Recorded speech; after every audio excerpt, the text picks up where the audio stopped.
రక్తహీనతతో బాధపడుతున్న వారికి రక్తం అవసరమవుతుందని ఆదిలాబాద్ జిల్లా వైద్యాధికారి డాక్టర్ సాధన అన్నారు. మావల మండల కేంద్రంలో పీహెచ్సీ ఆధ్వర్యంలో నిర్వహించిన రక్తదాన శిబిరంలో రిమ్స్ డైరెక్టర్ డాక్టర్ జయసింగ్ రాథోడ్తో కలిసి హాజరయ్యారు. జిల్లా కలెక్టర్ ఆదేశాలతో జిల్లాలోని ప్రతి ప్రాథమిక ఆరోగ్య కేంద్ర ఆధ్వర్యంలో రక్తదాన శిబిరాలు నిర్వహించనున్నట్లుగా తెలిపారు. రక్తదాతలు ముందుకొచ్చి స్వచ్ఛందంగా రక్తదానం చేయాలని ఆమె పిలుపునిచ్చారు.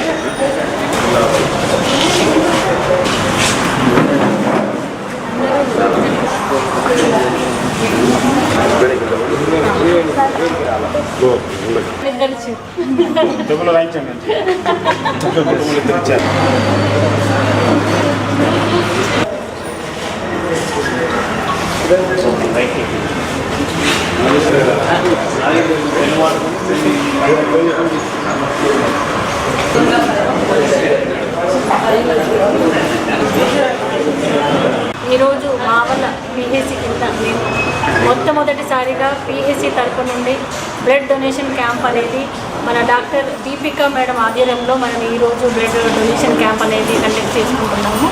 మరి ఎందుకంటే మన ఆదిలాబాద్ జిల్లా ఎనిమిక్ జిల్లా అని అనుకోవచ్చు. ఎందుకంటే చాలామంది గర్భిణీలు కావచ్చు, యుక్త వయసున్న పిల్లలు కావచ్చు అనీమియా తోటి బాధపడుతుంటారు. ప్రతిరోజు మనకి రిమ్స్లో చాలా బ్లడ్ యూనిట్స్ అవసరం వస్తుంది.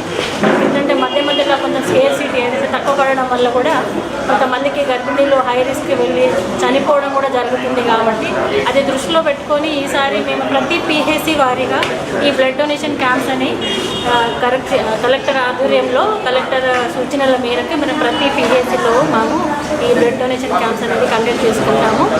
ప్రతి పీహెచ్సీ నుండి కూడా ఎన్ని యూనిట్స్ వస్తాయి అనేది పక్కన పెడితే ప్రతి ఒక్కరు ప్రతి యువతని కూడా మనము మోటివేట్ చేసి ఈ బ్లడ్ డొనేషన్ క్యాంప్స్ అనేది సక్సెస్ చేయాలి.